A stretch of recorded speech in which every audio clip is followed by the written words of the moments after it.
Oscar Bevis for the Stomping Ground, powered by Wow Hydrate and available on the DAZN. Sorry about that, Ed.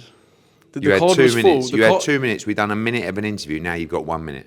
The card was full because of Callum Smith. Right, so at least I'm supporting the matchroom fighter. Okay, yeah.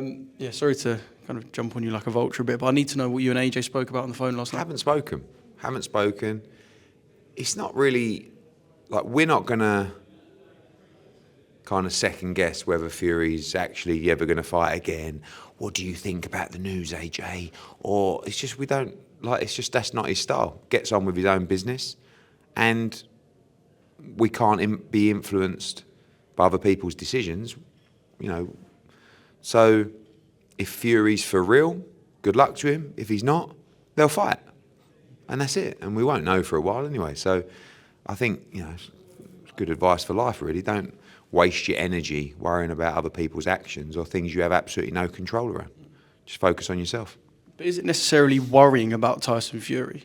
Because AJ Fury is the biggest fight in British boxing, arguably the biggest fight in world boxing. Worrying. So it doesn't have to be worrying about it. Worrying is if you're told that you're about to die. That's worrying.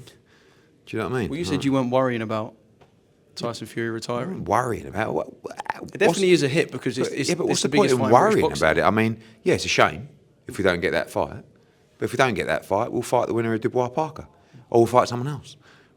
We control what we can control, and that is we're still in the game. We ain't walking away. We ain't retiring. We still want it. He wants to go to war. He wants to fuck people up. So we are still there, hungry, wanting it, in the game. And if people are leaving the game, they leave the game. There's nothing you can do about it. I'm not going to phone up Tyson Fury and go, oh, mate, please don't retire. Oh, if he wants to retire, good luck to him.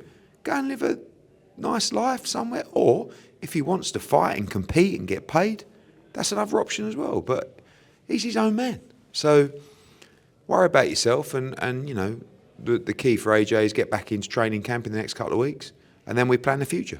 It says quite a lot that most people you ask, though, I'd say like 90% of people you ask go, yeah, ain't real. Yeah, maybe. But there's no, like I said, there's no point wasting your energy wondering about what Tyson Fury's going to do, because no one can really predict it anyway. Do you know what I'm saying? So let it play out. Hopefully he'll fight again. But if he doesn't, he doesn't. And, you know, we don't get the chance to make that fight, but on we go. On a selfish note, you said to me the other day that I'm going to smash the bet we had on April the 27th yeah, in the it's a marathon. terrible bet from me. I mean, I don't mind because it's going to charity.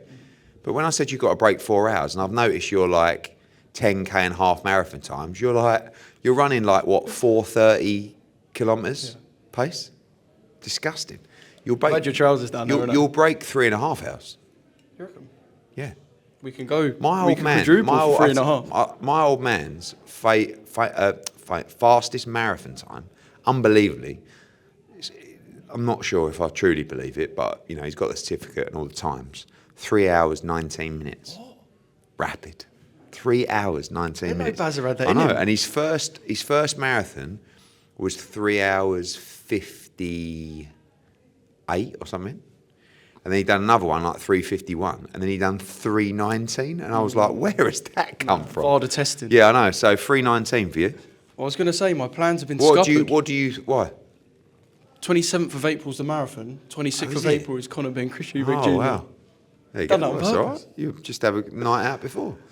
We'll get a few beers in you if the fight happens and hopefully slow you down. Save me 500 quid. I think I'll do until chief support and then watch, and then I'll have to go. Yeah. Parsons can do the post-fights.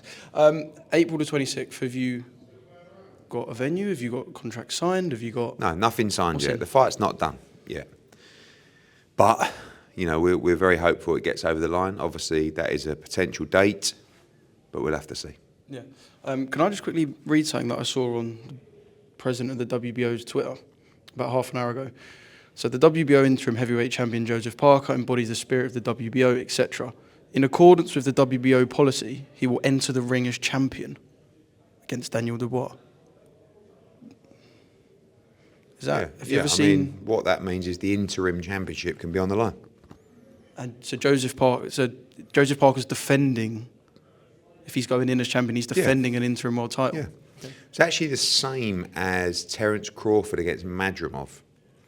He was WBO interim world champion. Right. And the fight was for the WBA title and the WBO interim championship. Okay. So unification No, claims? definitely not. No, definitely not. Final one. Saw you and Oscar done a bit for DAZN yesterday. I was speaking to Large. He said that you were both so tired, you and him, that when De La Hoya went for a feint, you didn't even flinch. Yeah, he stood up and he went, "Jut!" like sort of went for me. And I was like, what? It was a long day. It was very hot in there yesterday. But no, all is good. Like, His Excellency's brought us together, and sort of similar to Frank, sort of said, look, you two, stop the silliness. Let's start making fights. And obviously we've got 3 big fights coming up between Matchroom and Golden Boy, and hopefully we can push forward for a 5v5.